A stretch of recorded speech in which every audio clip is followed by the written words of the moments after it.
نعمت ہے یہ. کوئی اگر اس نعمت کو پہچانے، اس کی قدر کرے تو یہ بہت بڑی نعمت ہے. مصنف ابن ابی شیبہ میں صحیح سند سے روایت موجود ہے. نبی کریم صلی اللہ علیہ وسلم نے فرمایا آسمان و زمین میں کوئی چیز ایسی نہیں ہے جو یہ نہ جانتی ہو کہ میں اللہ کا رسول ہوں صلی اللہ علیہ وسلم. فرمایا سوائے نافرمان جنوں اور انسانوں کے، نافرمان جنوں اور انسانوں کے علاوہ آسمان و زمین میں کوئی چیز نہیں ہے جو یہ نہ جانتی ہو، جس کے علم میں ادراک میں یہ چیز نہ ہو کہ محمد رسول اللہ صلی اللہ علیہ وسلم اللہ کے رسول ہیں. طبرانی میں اوسط میں امام طبرانی لائے ہیں، سیدنا علی رضی اللہ تعالیٰ عنہ بیان کرتے ہیں کہ میں نبی کریم صلی اللہ علیہ وسلم کے ساتھ باہر نکلتا، کوئی درخت، کوئی پہاڑ ایسا نہیں تھا، کوئی پتھر ایسا نہیں تھا جو نبی کریم صلی اللہ علیہ وسلم کو سلام نہ کرتا. اور نبی کریم صلی اللہ علیہ وسلم نے فرمایا، صحیح مسلم میں روایت موجود ہے کہ میں اس پتھر کو جانتا ہوں جو میرے نبی بننے سے بھی پہلے مجھے سلام کیا کرتا تھا. درخت، پتھر،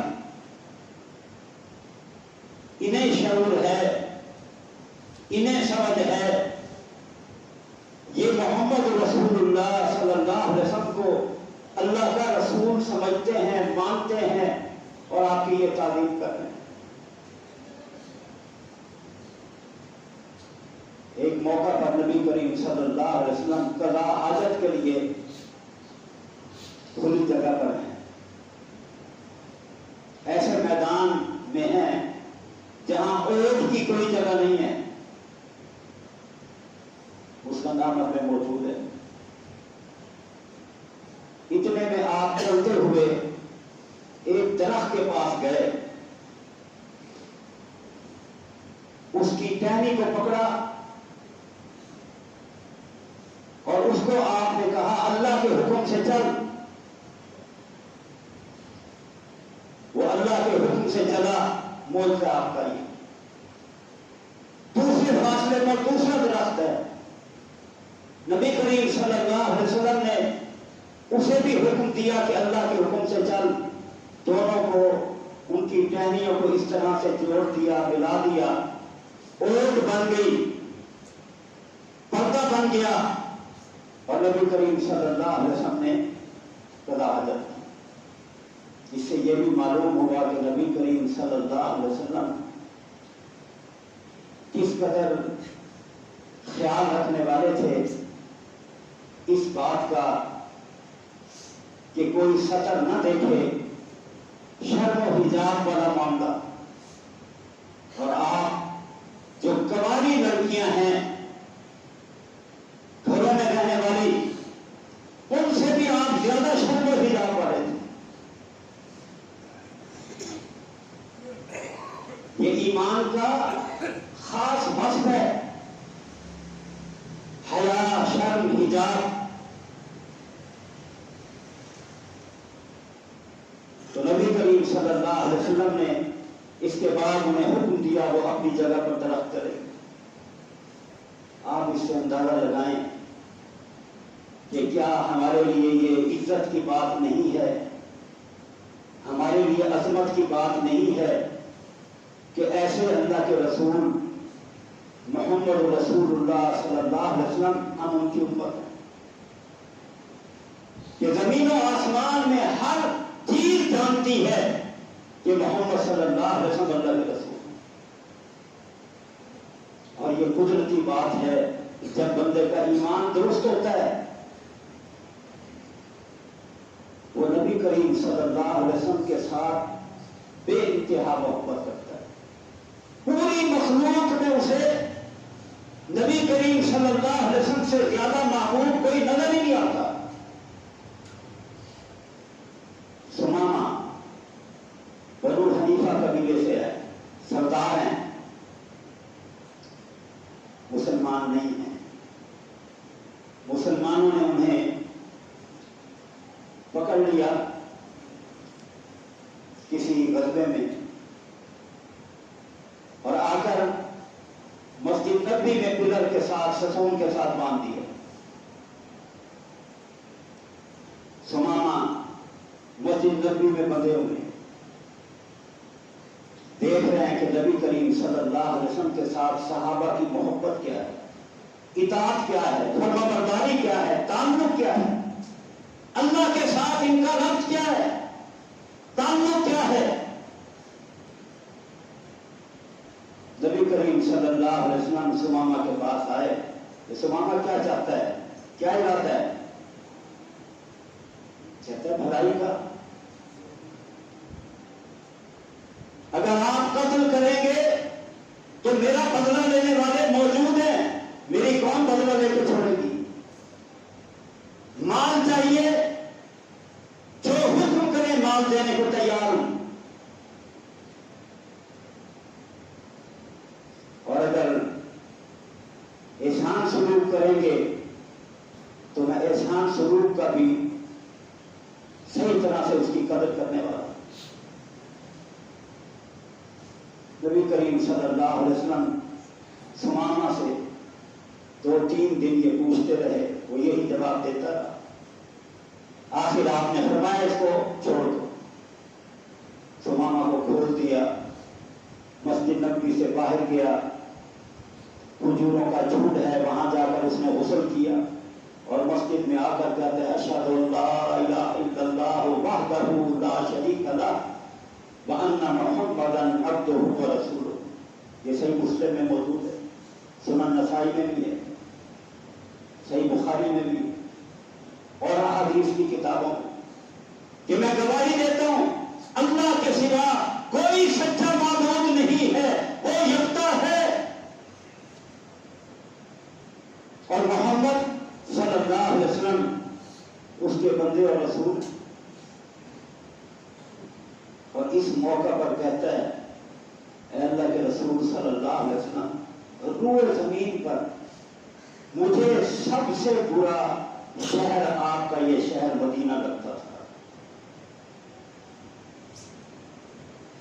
مجھے سب سے زیادہ برے شخص آپ لگتے تھے. میں سب دینوں سے بڑا دین آپ کا دین سمجھا کرتا تھا.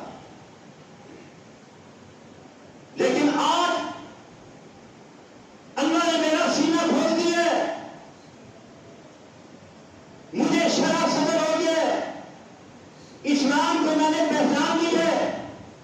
اللہ کی قسم میں گواہی دیتا ہوں کہ سب سے بہترین دین آپ کا دین ہے اور میری نگاہ میں تمام شہروں سے بہترین شہر آپ کا شہر اور روئے زمین پر سب سے زیادہ آپ مجھے محبوب اور پیارے ہیں. اتنا پیارا اور محبوب مجھے کوئی بھی نہیں. یہ ایمان ہے، یہ تعلق ہے. ہندا مسلمان ہو گئی.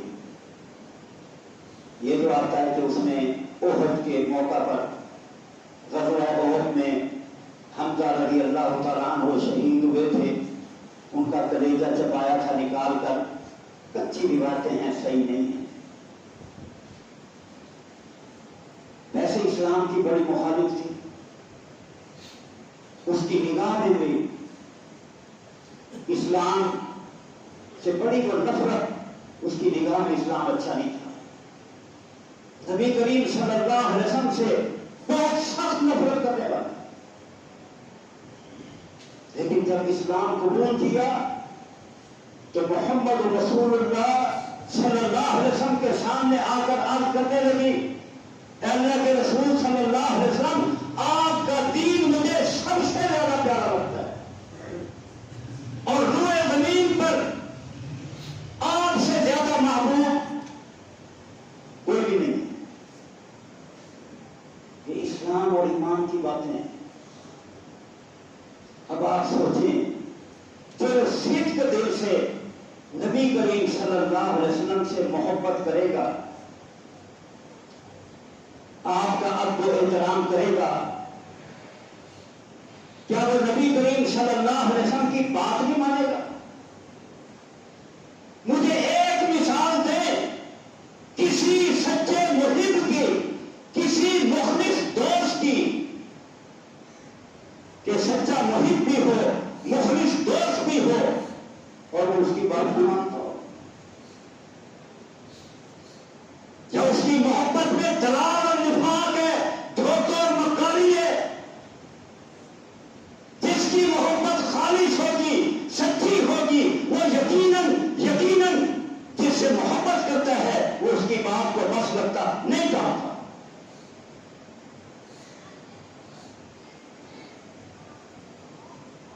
اور اسے اپنی جان سے، مال سے، اولاد سے، بیوی بچوں سے، خاندان سے، والدین سے، سب سے زیادہ جس سے وہ محبت کرتے وہ چیز پیاری لگتی۔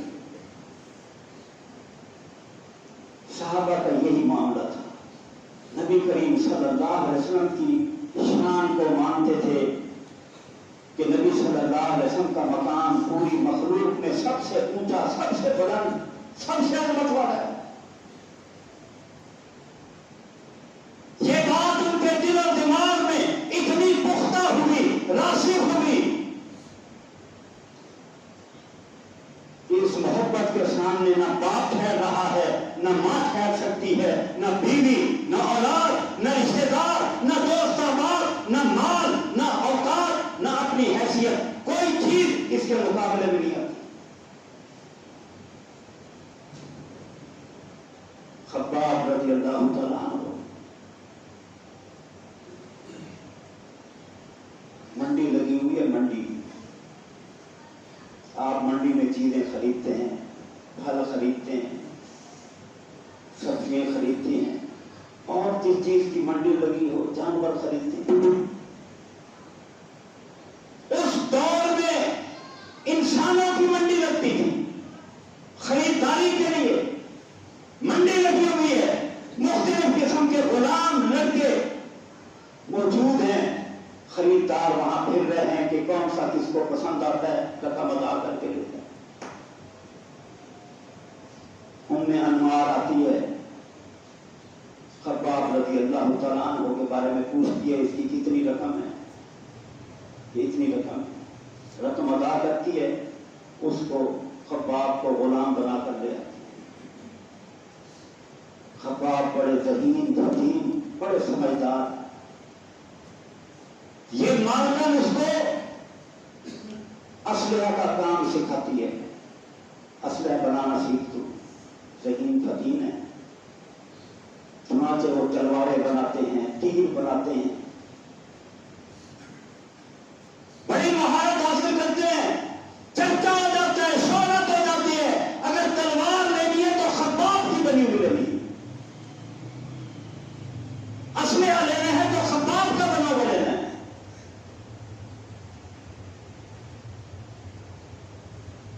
خباب رضی اللہ تعالیٰ عنہ کے ذہن میں پڑا، بھی کچھ لوگ مسلمان ہوئے تھے کہ ایک شخص نے نبوت کا دعویٰ کیا ہے، محمد رسول اللہ صلی اللہ علیہ وسلم، نبی کریم صلی اللہ علیہ وسلم کی خدمت میں حاضر ہوئے، اسلام قبول کیا۔ جو ہی پتہ لگا کہ یہ فرما بردار غلام، محنتی غلام، ذہین و فتین غلام، اس نے اسلام قبول کر لیا، ظلم و ستم کے پہاڑ ٹوٹنا شروع ہو۔ ان کی دکان پر آ کر پوچھتے ہیں کہ بے دین ہو گئے، باپ دادا کا دین چھوڑ دیا ہے؟ اور آج بھی اگر کوئی اللہ کی توحید کو قبول کرے، محمد رسول اللہ صلی اللہ علیہ وسلم کی اطاعت میں آ جائے، برادری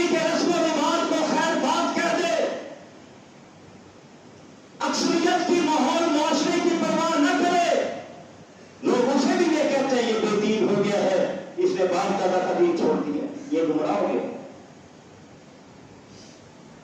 اس وقت بھی یہی بات چلتی تھی، جو حق کو قبول کرتا، جو سچ کو اختیار کرتا، صراط مستقیم پر آتا، لوگ اس کو یہی تانا دیتے تھے، یہی کہتے تھے یہ سادی ہے، بے دین ہے، اس نے باپ دادا کے دین کو پیٹ کر دی۔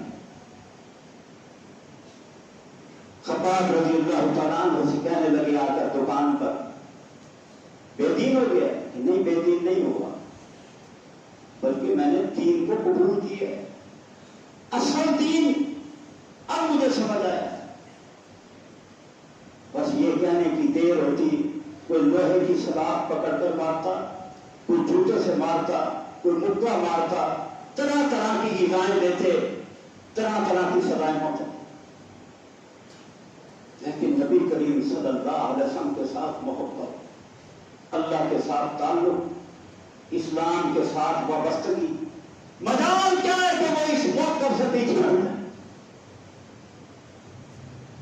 آج ہمیں مفت میں دین ملا ہے، ہمیں اس کی قدر نہیں ہے۔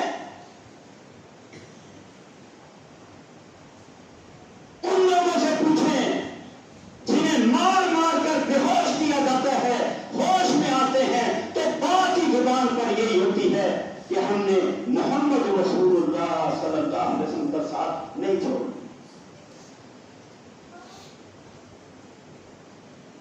مشرکین مکہ میٹنگ کرتے ہیں کہ یہ باز نہیں آ رہا، اس کو سزا اور بڑھا کر دی جائے۔ کیا سزا تجویز کی کہ پتھریلی زمین، ریتلی زمین پر اس کے جسم کا یہ کپڑا اتار کر اس کو وہاں لٹا دو اور اس کے سینے کے اوپر بھاری پتھر رکھ دو تاکہ یہ ہل بھی نہ سکے اور نیچے سے جو حرارت ہے وہ اس کو پہنچتی رہے اور بچانے کے لیے اپنے پہلو سائڈیں نہ بدل سکے۔ غلام تھے، کیا کرتے ہیں؟ پتھریلی ریتلی زمین پر لائے، حکم دیا یہ اتارو اپنا کرتا، اتار دیا، لیٹ گئے زمین پر، لیٹ گئے، حکم دیا اور لوگوں کو کہ جاؤ بھاری پتھر لاؤ، بھاری پتھر لا کر اوپر رکھ دیا، نیچے سے گرمی کی شدت، اوپر سینے پر بھاری پتھر۔ اس پر بس نہیں ہے، پھر کوئی مکے مار رہا ہے، کوئی لاٹھی مار رہا ہے، کوئی سریے مار رہا ہے، کوئی جھوٹے مار رہا ہے۔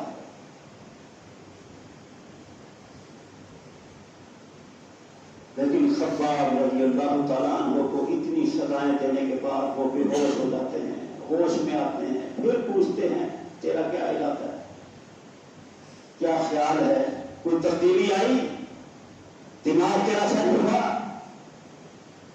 خباب رضی اللہ تعالیٰ عنہ کی زبان پر ایک ہی بات ہے کہ میں حق قبول کر چکا ہوں، اس کو نہیں چھوڑتا۔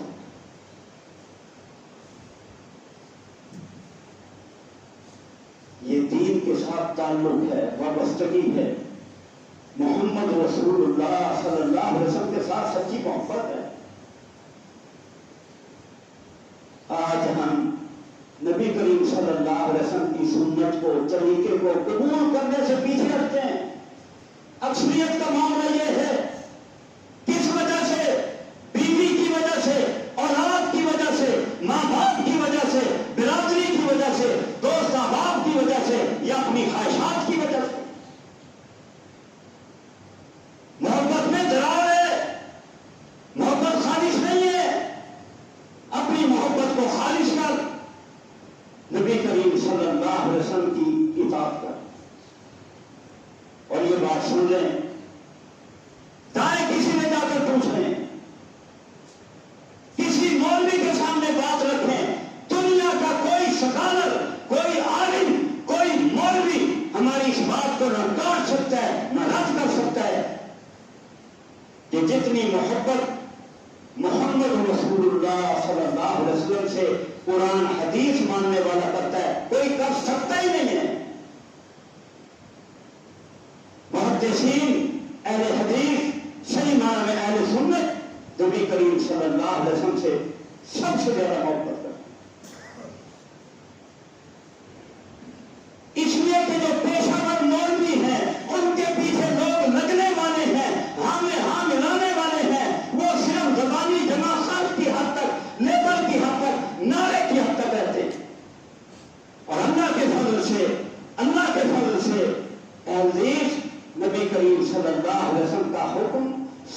ہے اس کو مانتا ہے، اطاعت کرتا ہے، فرمانبرداری کرتا ہے، حکم بجا لاتا ہے، اور یہ سچی محبت ہے۔ دل میں احترام، ادب اور عملی طور پر اطاعت، یہ سچی محبت کی پہچان ہے، اور یہی سچی محبت ہے جس کی دعوت ہم آپ کو دیں۔ میرے بھائیوں، جس کے دل میں نبی کریم صلی اللہ علیہ وسلم کی محبت نہیں ہوگی وہ جنت میں نہیں جا سکتا، طے شدہ بات ہے، کوئی دوسری رائے نہیں ہے۔ اور نبی کریم صلی اللہ علیہ وسلم نے خود بھی فرمایا، متفق علیہ روایت موجود ہے، لا یؤمن احدکم حتی اکون احب الیہ من والدہ وولدہ والناس اجمعین۔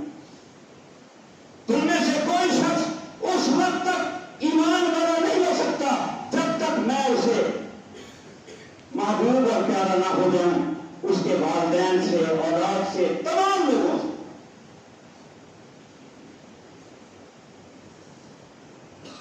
تو اپنی خواہشات کی خاطر نبی کی بات کو ٹھکرا دے، تیرا ایمان ٹھیک ہے؟ تو بشری تقاضے سے بھول، غلطی، خطا، لغزش ہو جائے الگ بات ہے، تیری پریکٹس یہ ہو، عادت یہ ہو، معمول یہ ہو، وسیلہ یہ ہو، طریقہ یہ ہو کہ تو اپنے دل کی مانے جا رہا ہے، نبی کی بات کی پرواہ نہیں۔ جانے جانے سے بتا کہ تیرا رسول، تیری خواہشات ہیں، تیرا دل ہے، تیری امنگیں ہیں، یا محمد ہیں صلی اللہ علیہ وسلم؟ آج فیصلہ کر، اس بات کو طے کر کہ تیرا رسول کون ہے، جس کی تمہیں ماننی ہے، جس کی اطاعت کرنی ہے، جس کے فرمان کے سامنے اپنی گردن کو جھکانا ہے، کون ہے وہ؟ تیرا دل ہے، تیری خواہشات ہیں، تیری امنگیں ہیں، یا محمد رسول اللہ صلی اللہ علیہ وسلم؟ اگر تیرا ضمیر، تیرا دل یہ گواہی دے اور وہ گواہی حقیقت پر مبنی ہو کہ تیرے رسول جن کی تمہیں بات ماننی ہے محمد ہیں صلی اللہ علیہ وسلم، تیرا ایمان ٹھیک ہے۔ اور اگر ایسی بات نہیں ہے تو خواہشات کی مان رہا ہے، اولاد کی مان رہا ہے، بیوی کی مان رہا ہے، والدین کی مان رہا ہے، برادری کی مان رہا ہے، دوستوں کی مان رہا ہے، تجھے پرواہ نہیں ہے تو محمد صلی اللہ علیہ وسلم کی نہیں۔ ہر ایک تیری آنکھوں کا تارا ہے، ہر ایک کی بات تیری نگاہ میں جچ رہی ہے، ہر ایک کی بات کو تو اوپر رکھ رہا ہے، ہر ایک کی بات کو فوقیت دے رہا ہے، جس بات کو تو نیچے ڈال رہا ہے، پیٹھ کے پیچھے پھینک رہا ہے، وہ نبی کریم صلی اللہ علیہ وسلم کی بات ہے۔ کسی مفتی سے فتویٰ لینے کی ضرورت نہیں ہے، اگر تیرے اندر تھوڑا سا شعور ہے، رتی بھر ایمان ہے، اللہ کی قسم تو فیصلہ کرے گا، مانے گا کہ واقعتاً بات یہی صحیح ہے۔ جب تک اطاعت نہیں ہے، فرمانبرداری نہیں ہے، نبی کریم صلی اللہ علیہ وسلم سے محبت نہیں۔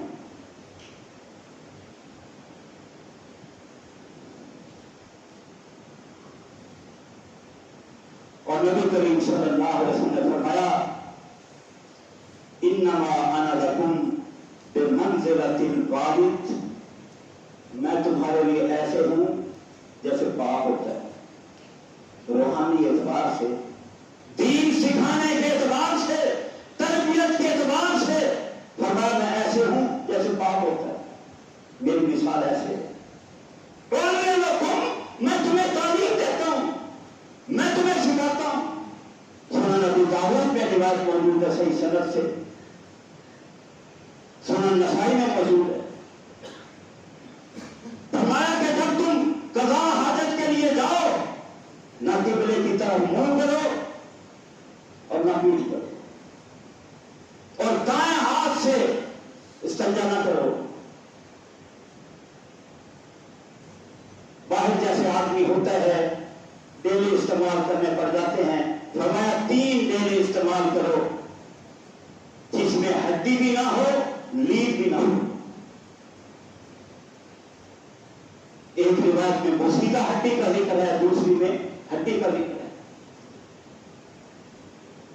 ایک ایک چیز کی تعلیم دی، پاکیزگی حاصل کرنے کی ایک ایک بات سمجھا دی، نماز کا ہر طریقہ بتا دیا، جہاد کا ہر طریقہ بتا دیا، تمام شعبوں میں رہنمائی کر دی. پھر بھی تو سمجھتا ہے کہ جی نہیں میں خدا کی مانوں گا. کمی کیا ہے، کوتاہی کیا ہے، نقص کیا ہے، عیب کیا ہے نبی کریم صلی اللہ علیہ وسلم کی تعلیم میں کہ تو کسی اور طرف جاتا ہے؟ تو کسی فرقے میں جاتا ہے، کسی مولوی کے پیچھے لگتا ہے، کسی پیر فقیر کے پیچھے لگتا ہے. مجھے بتا، آج فیصلہ کر کہ نبی کریم صلی اللہ علیہ وسلم کی تعلیم میں کمی، نقص، کوتاہی، عیب کیا ہے؟ اگر نہیں ہے، یقیناً نہیں ہے. آپ کی تعلیم کامل اور اکمل ہے، ہر لحاظ سے درست اور صحیح ہے. پھر تو اس اکمل کامل تعلیم کو چھوڑ کر کسی اور طرف کیا لینے جاتا ہے؟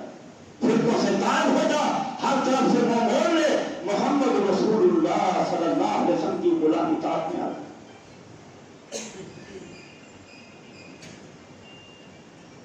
دیکھیں کیا پیاری بات کی آپ نے. اور دوسری حدیث میں پتہ کیا آتا ہے؟ دوسری حدیث میں یہ آتا ہے ان العلماء هم ورثۃ الانبیاء، یقیناً علماء انبیاء کے وارث ہیں. علماء انبیاء کے وارث ہیں. اور فرمایا کہ نبی درہم دینار کا ورثہ نہیں چھوڑ جاتا، علم کا ورثہ چھوڑ جاتا ہے. جو جتنا حاصل کرے گا وہ اتنا ہی نبی کا وارث بنے گا. نبی کریم صلی اللہ علیہ وسلم نے کیا ورثہ چھوڑا ہے؟ قرآن مجید چھوڑ کر گئے ہیں، احادیث چھوڑ کر گئے، اپنا طریقہ سنت چھوڑ کر گئے. اب تو قرآن حدیث کی تعلیم حاصل کرے، یہ علم حاصل کرے. آپ کا بیٹا کچھ پڑھ رہا ہے، کچھ پڑھ رہا ہے، وہ دنیاوی طور پر اونچا اڑے گا، کاروبار سیکھ کر نوٹ چھاپے گا. یہ طالب علم یہ چٹائی پر بیٹھ کر قرآن حدیث سیکھے گا، اپنا بچپن، اپنی جوانی اس میں کھپائے گا. پھر اس علم میں محنت کر کے اللہ کے فضل سے اس کو آگے پھیلائے گا. بڑا مشکل کام ہے، صبر آزما کام ہے.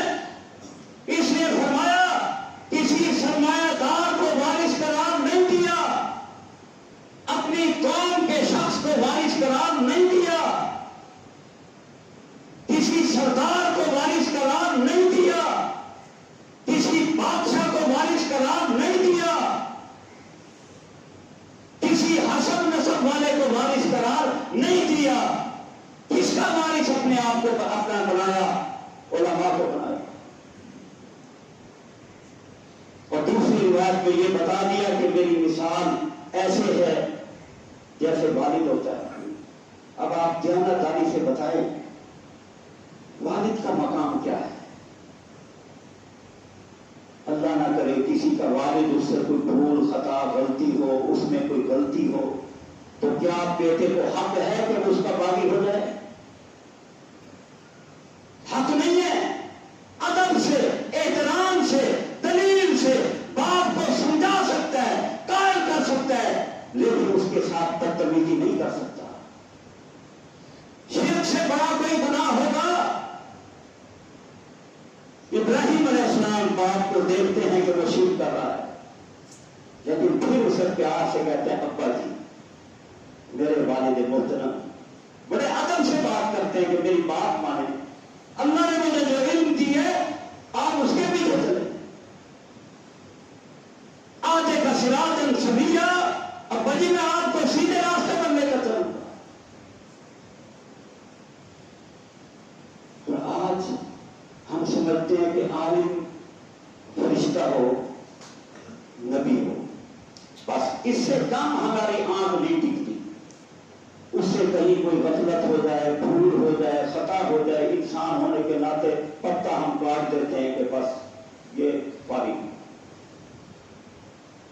خوف سن لو، نبی کریم صلی اللہ علیہ وسلم کے سامنے دین کا علم سیکھنے سکھانے والے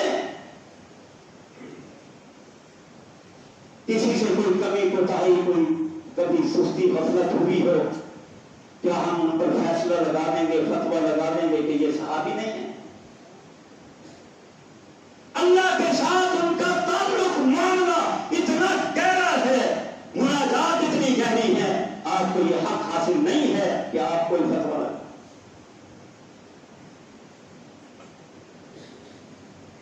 اس لیے نبی کریم صلی اللہ علیہ وسلم نے فرمایا کہ علماء انبیاء کے وارث ہیں۔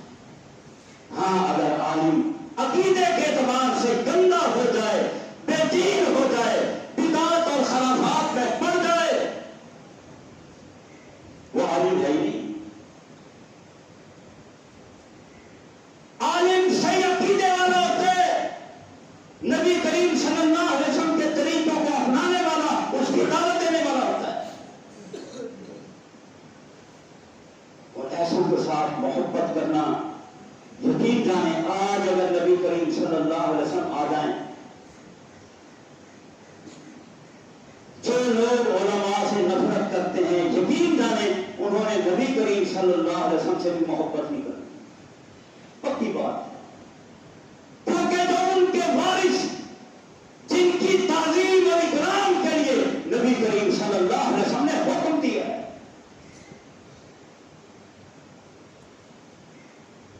آپ نے فرمایا جو ہمارے بڑوں کا احترام نہ کرے، چھوٹوں پر شفقت نہ کرے اور ہمارے عالم کا حق نہ پہچانے، وہ ہم میں سے نہیں۔ اور فرمایا کہ عالم، اس کی مثال ایسے ہے جیسے 14ویں رات کے چاند کو باقی ستاروں پر آتے۔ اس لیے میرے بھائیوں، جو قرآن حدیث کے عالم ہیں، قرآن و سنت کو ماننے اور اس کی دعوت دینے والے ہیں، ان کے قریب آؤ، ان سے مسئلے پوچھو۔ صحابی کی بات سناؤ آپ کو، ابو جحیفہ رضی اللہ تعالیٰ عنہ بیان کرتے ہیں، مصنف ابن ابی شیبہ میں صحیح سند سے روایت موجود۔ وہ کہتے ہیں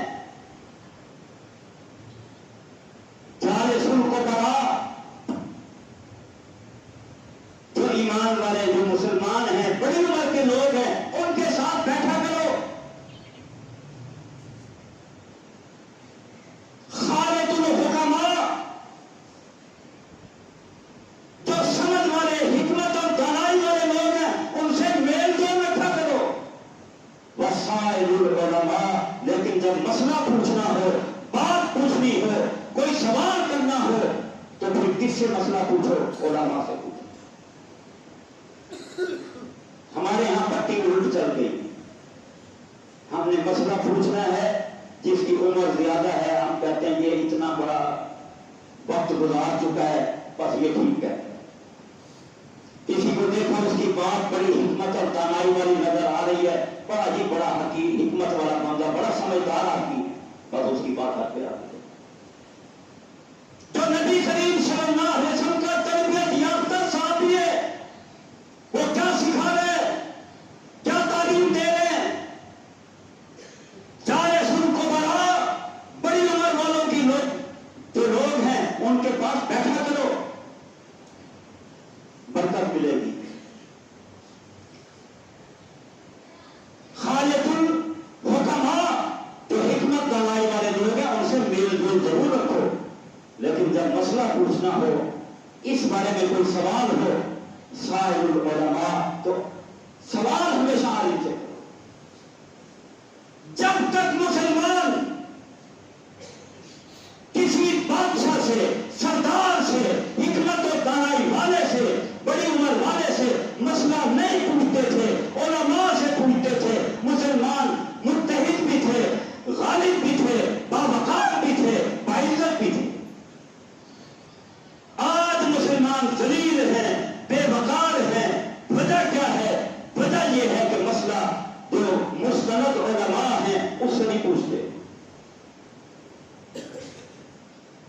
سے مسئلہ پوچھیں گے جنہوں نے صحیح انداز سے علم نہ حاصل کیا، نہ مستند عالم ہیں، ان سے مسئلہ پوچھیں گے۔ دیکھیں ایک آدمی بھی اکثر مشق کرتا ہے، درس دے دیتا ہے، جمعہ پڑھا دیتا ہے، اس میں تقویٰ بھی ہے، اللہ کا خوف بھی ہے، ساری چیزیں ہیں، بات بھی بڑی پتے کی کر لیتا ہے، لیکن اگر اس نے قرآن و حدیث کا باقاعدہ طور پر مطالعہ نہیں کیا، اچھے اساتذہ سے نہیں پڑھا، مستند عالم جب تک نہیں بنتا، اسے اس میں گہرائی اور اس میں رسول پیدا نہیں ہوتا۔ اس لیے ہمیشہ یہ دیکھو کہ جو رسول والے پختہ کار عالم ہیں ان سے سوال کرو۔ باقی ہر مسلمان کے ساتھ محبت بھی، تعلق بھی، معاملات بھی، یہ ساری چیزیں نبی کریم صلی اللہ علیہ وسلم کی تعلیم سے مل رہی ہیں۔ میں نے آپ کے سامنے ایک آیت پڑھی تھی، وَرَفَعْنَا لَكَ ذِكْرَكَ، اور ہم نے آپ کا ذکر بلند کر دیا۔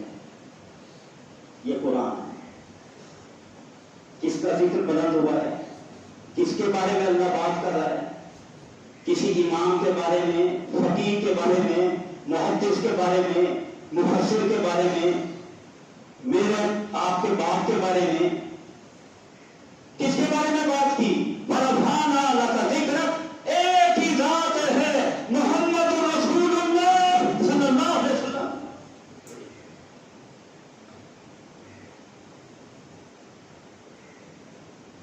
ایک ذکر عبادت ہے، بار بار ذکر کرنا، لا الہ الا اللہ، لا الہ الا اللہ، یہ عبادت ہے، یہ صرف اللہ کا حق ہے۔ افضل الذکر لا الہ الا اللہ۔ ایک ذکر ہے کسی کا بیان کرنا، واقعہ بیان کرنا، وَاذْكُرْ فِي الْكِتَابِ ابراہیم، اللہ کہتا ہے کتاب میں ابراہیم علیہ السلام کا واقعہ بیان کرے۔ ایک ذکر ہے شہرت، چرچا، نیک نامی۔ یہاں جو بات ہو رہی ہے محمد رسول اللہ صلی اللہ علیہ وسلم کا چرچا، نیک نامی، بہترین شہرت کی بات ہو رہی ہے۔ مشرکین مکہ کہتے تھے کہ اس کی کون سی نبینہ اولاد ہے، جو تھے وہ فوت ہو گئے، معاذ اللہ یہ فوت ہو جائے گا، بس اس کے ساتھ ہی اس کی دعوت بھی ختم ہو جائے گی۔ اللہ نے قرآن مجید پر کئی جگہ اس کی تردید کی، ان شانئک ھو الابتر، یقیناً تیرا دشمن دم کٹا ہوگا، وہ نامراد ہوگا، ناکام ہوگا۔ اور یہاں یہ فرمایا وَرَفَعْنَا لَكَ ذِكْرَكَ، کہ ہم نے آپ کے ذکر کو بلند کیا ہے۔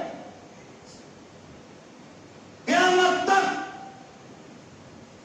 کوئی مفتی، کوئی فقیہ، کوئی پیر، کوئی مجتہد، کوئی مفسر اس کا ذکر اتنا بلند نہیں ہو سکتا جو ضمانت اللہ دے رہا ہے محمد رسول اللہ صلی اللہ علیہ وسلم۔ کہو ذکر بلند ہے یا نہیں ہے؟ آپ اذان دیتے ہیں، محمد صلی اللہ علیہ وسلم کا نام آتا ہے، گواہی دیتے نہیں دیتے؟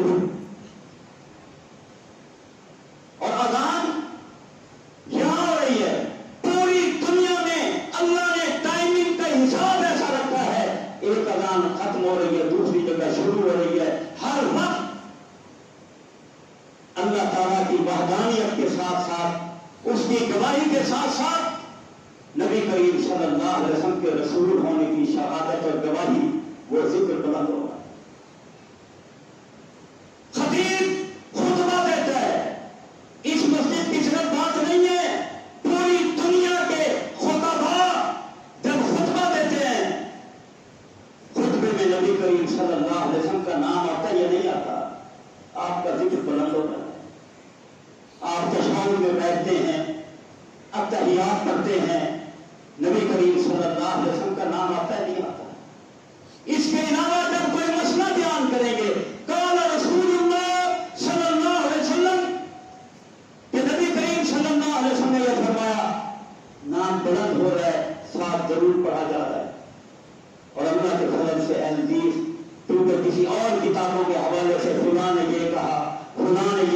یوں نہیں کہتا. نبی کریم صلی اللہ علیہ وسلم نے یہ فرمایا. نبی کریم صلی اللہ علیہ وسلم کو صحابی نے ایسے کرتے ہوئے دیکھا ہے. نبی کریم صلی اللہ علیہ وسلم کا حکم یہ ہے, نبی کریم صلی اللہ علیہ وسلم کی تعلیم یہ ہے. اے عزیز, نبی کریم صلی اللہ علیہ وسلم پر جتنا درود پڑتا ہے اتنا کوئی بھی نہیں پڑتا. اللہ نے نبی کریم صلی اللہ علیہ وسلم کے نامی کو بلند کیا. یہ بلندی, یہ شہرت, یہ نیک نامی کسی اور کے پاس ہے تو لاؤ, ہم اس کی اطاعت کرتے ہیں. لاؤ, ایک شخص بھی ہو, کوئی نیک متقی پرہیزگار لاؤ جس کا چچا نیک نامی نبی کریم صلی اللہ علیہ وسلم کے برابر ہو. اوپر نہ صحیح, برابر تو لے آؤ. سوال ہی پیدا نہیں ہوتا, ناممکن ہے, برابری بھی کوئی نہیں کر سکتا. جب کوئی برابری نہیں کر سکتا تو اپنے فرقوں کو چھوڑ, تائب ہو جا, قرآن حدیث کی طرف آ, قرآن و سنت کی طرف آ, سچا محب بن, نبی کریم صلی اللہ علیہ وسلم کے ساتھ صحیح تعلق قائم کر. اور جس نے یہ نبی کریم صلی اللہ علیہ وسلم کا ذکر بلند مان لیا اور اس کے تحت اطاعت اور فرما برداری میں آ گیا, نجات اسی کی ہو. اس لیے میرے بھائیوں, ہماری کوئی نرالی انوکھی دعوت نہیں ہے. ہم آپ کو کسی گڑھے میں نہیں پھینک رہے, گمراہی کے راستے پہ نہیں ڈالنا چاہتے. ہماری تو بات ہی وہ ہے جو بات, جو فرمان, جو تعلیم, جو حکم, جو دعوت محمد رسول اللہ صلی اللہ علیہ وسلم نے دی, جو اللہ کا قرآن دے رہا ہے, ہماری وہی دعوت ہے. دنیا کا کوئی شخص آئے, بلاؤ کسی کو, وہ ہماری دعوت کو ٹھکرائے, رد کرے, کاٹے کہ آپ کی دعوت قرآن کے خلاف ہے, نبی کریم صلی اللہ علیہ وسلم کی دعوت کے خلاف ہے. سوال ہی پیدا نہیں. دعوت یہ ہے اللہ کا قرآن, نبی کریم صلی اللہ علیہ وسلم کا فرمان. میرے بھائیوں, اسی میں نجات ہے. اس کو قبول کرو اور یہ دعوت اپنی بیوی کو, بیٹے کو, بیٹی کو سمجھاؤ. قرب و جوار میں, محلے میں, علاقے میں لوگوں کو بتاؤ. اور جب آپ کے دلوں میں اس صحیح دعوت والے لوگوں کے بارے میں محبت ہوگی, یہ اس بات کی پہچان ہوگی کہ اگر کوئی سا بھی موقع ہوگا, آپ نبی کریم صلی اللہ علیہ وسلم سچی محبت کرنے والے, اور پھر سچی محبت کی وجہ سے ہی ان کے دست مبارک سے حوض کوثر پر پانی بھی پی لو گے اور ان کے ساتھ جنت میں بھی چلے جاؤ. اس لیے امام احمد بن حنبل رحمہ اللہ کہا کرتے تھے کہ علماء کا گوشت زہریلا گوشت ہوتا ہے. یہ وہ محدثین ہیں, علماء ہیں جن کا اوڑھنا بچھونا نبی کریم صلی اللہ علیہ وسلم کی تعلیمات ہے. کہ علماء کا گوشت زہریلا ہوتا ہے. جو بھی اس گوشت کو کھاتا ہے مرتا ہے, وہ دین سے دور ہوگا, بگڑتا جائے گا, فساد پیدا ہوگا اس میں. اس لیے اپنے دلوں میں سب سے زیادہ محبت جو قرآن و حدیث کی دعوت دینے والے علماء ہیں ان کی پیدا کرو. اور اسی محبت کی وجہ سے آپ کو اللہ تعالیٰ نیکیوں کی توفیق دے گا. اسی محبت کی وجہ سے آپ صراط مستقیم پر آئیں گے, آسانی ہوگی. بس میں ختم کر رہا ہوں بات کو. سنن ابن ماجہ میں اور جگہ حدیث سند کے ساتھ موجود ہے. ابو الدرداء دمشق میں بیٹھے ہوئے ہیں, صحابی ہیں. ایک اور چلتا ہے یہاں سے مدینہ منورہ سے شام کے علاقے میں دمشق میں پہنچتا ہے. ابو الدرداء کے پاس آ کر کہتا ہے کہ میں آپ کے پاس آیا ہوں صرف ایک حدیث سننے کے لیے. اس لیے آیا ہوں صرف ایک حدیث سننے کے لیے کہ مجھے معلوم ہوا ہے کہ آپ نبی کریم صلی اللہ علیہ وسلم کی حدیث بیان کرتے ہیں. جو آپ نے سنا ہے جس انداز سے میں وہ سننے آیا ہوں. پوچھا ابو الدرداء نے کہ اپنے کاروبار کے لیے تو نہیں آیا؟ کہا نہیں. پھر پوچھا کوئی اور مقصد ہو؟ نہیں, کوئی مقصد نہیں ہے, صرف اس لیے آیا ہوں.